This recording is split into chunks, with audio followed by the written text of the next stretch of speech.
यकीन कर सकते हो, इस गाजर के कारण भालू को भूख न लगने की बीमारी हो गई है और वह इतना पतला हो गया है कि सिर्फ हड्डियां और खाल बची हैं। ये कोई साधारण गाजर नहीं है। उसने एक बुरी आदत पाल रखी है, उसे खुद को तकलीफ देना पसंद है। शुरुआत में वह खुद को एक स्टैंड पर बांधकर घूमता था, लेकिन धीरे धीरे उसे और मजा आने लगा। अब वह अपनी स्थिति से संतुष्ट नहीं था। उसने खुद को जानबूझकर गाजर के खेत में डाल दिया। उम्मीद की थी कि भालू उसे बाहर निकाल लेगा और खा जाएगा, लेकिन भालू की चाल असफल हो गई और जब भालू ने उसे बाहर निकाला तो वह चेहरे पर संतोष की भावना के साथ था। भालू ने गाजर को वापस खेत में डाल दिया और दूसरी गाजरों को निकालने की कोशिश की, लेकिन गाजर अपनी जगह नहीं छोड़ने वाला था। वह जल्दी से खेत से बाहर निकल आया और खुद को भालू के मुंह में डाल दिया। भालू को मजबूर होकर गाजर को बाहर निकालना पड़ा और उसे जल्दी से वापस खेत में लगा दिया। भालू ने बिना किसी देरी के वापस अपने शिविर की ओर दौड़ लगा दी। जब वह शिविर में पहुंचा तो वह चौंक गया। गाजर ने भालू के खाने को धक्का देकर हटा दिया और खुद पर गाजर के टुकड़े चिपका लिए। गाजर बर्तन में बेहद नखरीली तरीके से लेट गई, लेकिन भालू ने इसे मानने से इनकार कर दिया और जल्दी से बर्तन को उठाकर गाजर को बाहर फेंक दिया। लेकिन भालू के राहत की सांस लेने से पहले ही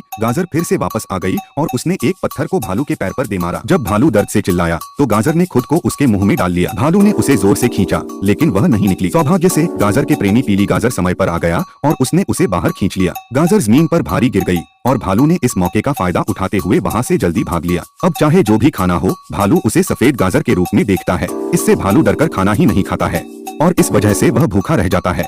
आखिर में वह इतना भूखा हो गया कि उसकी खाल और हड्डियां ही बची है।